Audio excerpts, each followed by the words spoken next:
Welcome back. So I'm not driving today. Well, I am driving, but I'm in the parking lot. And the reason for that is because I tried to record this a number of times on the way and it just didn't come out right. There was a lot of dead air. Part of the reason for that is I think I'm tired.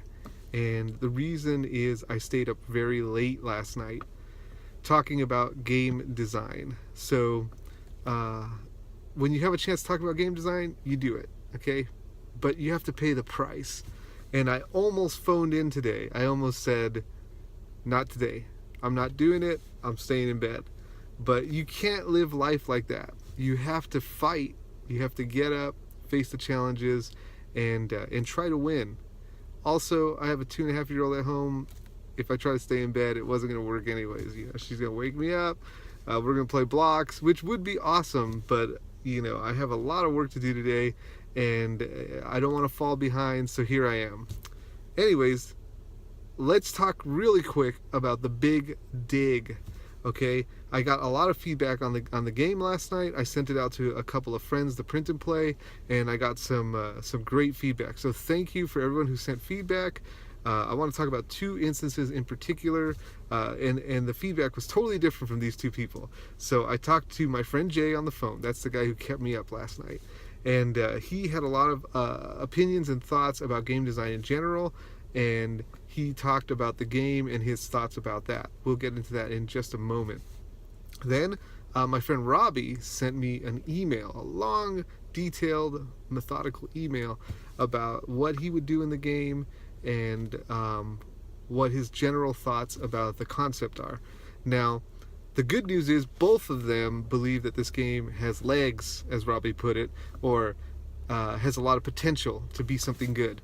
And so Jay's offered to help further, which I'm really excited about working with him. I love him as a friend, and it's great to have people to work with. So he's played a lot of board games, something that I have not done. I know, right? That's like, it's confessional time, I have not played a lot of board games. No, I have not played Codenames. No, I have not played Ticket to Ride. I know, why am I even designing games? What's wrong with me? So, anyways, some of the feedback that they gave was both of them agreed that player interaction is something that they both want. And I think that I'm probably going to get a lot more players like that, and I just need to decide, is that something that I want? And if it's something that a lot of people want, then I need to determine, is that my audience? If it is, we need to give it to them. We need to give the people what they want. We don't want to, as Mark Rosewater says, we don't want to fight human nature, right? Or what the desires of the people are, because we will lose. So that was one thing that they both noted. It's funny because they both have different ways of giving feedback. Robbie's was methodical, like I said. Giant, he went through the concept first, like he just read through the instructions and he gave his thoughts on the concept. Then he gave his thoughts on the cards. He looked at every card and gave some thoughts about, oh, I like this card, or maybe this card could do this effect. Very, very helpful. That kind of feedback is so coveted because, man, someone actually took time to look at the game you've been working on and to give you their thoughts and work hard at trying to make it better. So I appreciate that.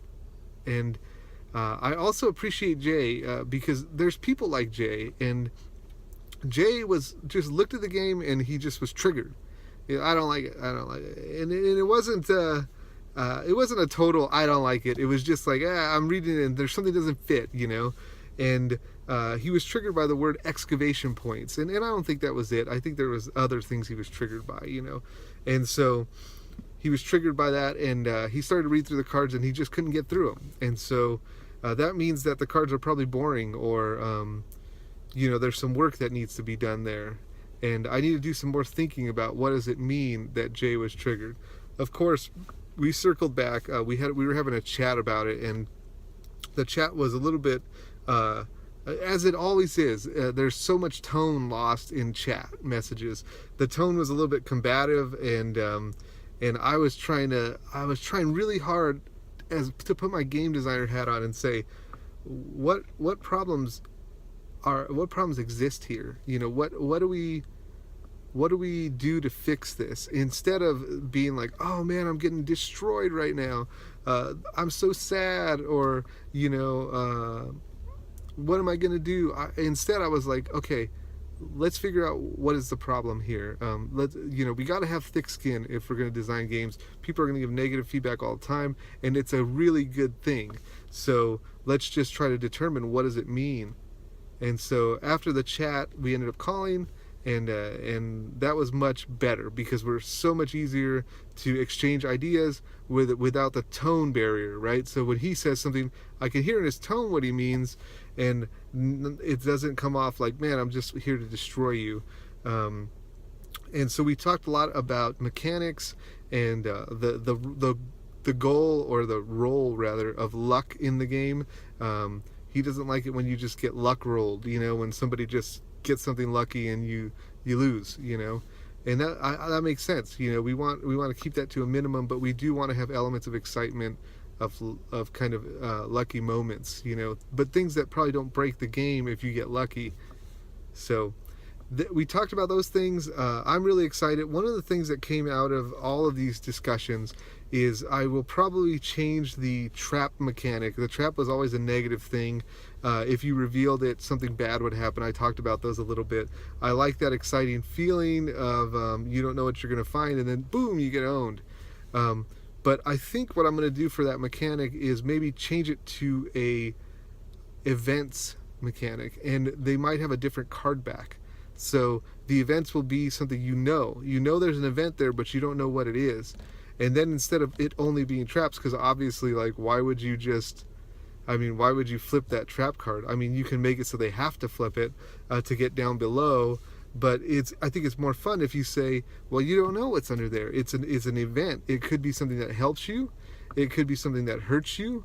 It could be something that hurts your opponent. And I think that's where that interaction comes from, right? So you hit an event card, and then it's something that gives you an option to do something to one of your opponents, to swap artifacts with them, or to make them discard an artifact, or to make them discard a card, or something like that.